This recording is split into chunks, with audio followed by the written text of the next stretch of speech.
इस न्यूज के प्रायोजक हैं देव जनरल स्टोर एवं पुस्तक भंडार, नया बस स्टैंड, मुंगेली। मई से मुख्यमंत्री डॉक्टर रमन सिंह विकास यात्रा की शुरुआत बस्तर संभाग से करने जा रहे हैं, जिसका आगाज केंद्रीय गृह मंत्री राजनाथ सिंह हरी झंडी दिखाकर करेंगे। डॉक्टर रमन सिंह प्रथम चरण के इस विकास यात्रा की शुरुआत दंतेवाड़ा के दंतेश्वरी मंदिर से पूजा कर करेंगे। विकास रथ में सवार डॉक्टर रमन सिंह छत्तीसगढ़ के बस्तर संभाग के सभी जिलों में पहुंचेंगे। वह अपने 15 वर्ष के कार्यकाल में हुए विकास कार्यों को जनता के साथ साझा करेंगे। डॉक्टर रमन के इस विकास यात्रा को लेकर विपक्षी दलों में राजनीति शुरू हो गई है। क्या कहना है उनका, देखिए इस रिपोर्ट में।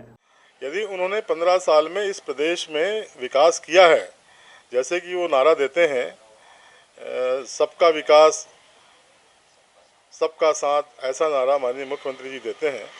यदि उन्होंने 15 सालों में विकास की बात करते हैं तो फिर उनको विकास यात्रा निकालने की क्या आवश्यकता पड़ गई।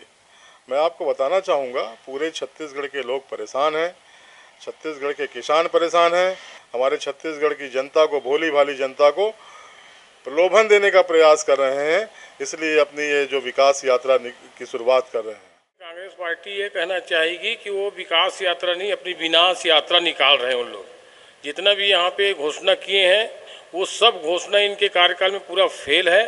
तो अब इन लोग का विकास यात्रा नहीं है, ये इनका विनाश यात्रा है। और जरूर इसका जवाब जनता इनको देगी। जो वोटर्स है, जो सही वोटर्स हैं, वो इनको जवाब देगी और ये सरकार को पहले राज्य में फिर केंद्र में उखाड़ के फेंकेगी।